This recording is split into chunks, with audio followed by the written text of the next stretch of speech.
शेतकरी नेते रविकांत तुपकर यांचे सरसकट कर्जमुक्ती आणि पीक विम्यासाठी सुरू असलेले अन्नत्याग आंदोलन सध्या स्थगित करण्यात आले आहे. सरकारने निर्णयासाठी 4 दिवसांची मुदत मागितली असून पुढील चर्चेला तुपकर यांनी सहमती दर्शविली आहे. शेतकऱ्यांच्या सरसकट कर्जमुक्ती, हक्काचा पीक विमा आणि इतर प्रलंबित मागण्यांसाठी बुलढाण्यात सुरू असलेले रविकांत तुपकर यांचे अन्नत्याग आंदोलन अखेर स्थगित करण्यात आले आहे. राज्य सरकारतर्फे जलसंपदा मंत्री गिरीश महाजन यांनी आंदोलनस्थळी भेट देत रविकांत तुपकर यांच्याशी सविस्तर चर्चा केली. यावेळी सरकारने शेतकरी प्रश्नांवर निर्णय घेण्यासाठी 4 दिवसांची मुदत मागितली असून पुढील 4 ते 5 दिवसात सरकारसोबत सविस्तर चर्चा करण्यास तुपकर यांनी तयारी दर्शविली आहे.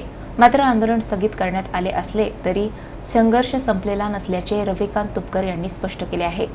शेतकऱ्यांच्या मागण्यांवर ठोस आणि सकारात्मक निर्णय न झाल्यास पुन्हा आंदोलनाचा मार्ग स्वीकारला जाईल असा इशाराही त्यांनी दिला आहे.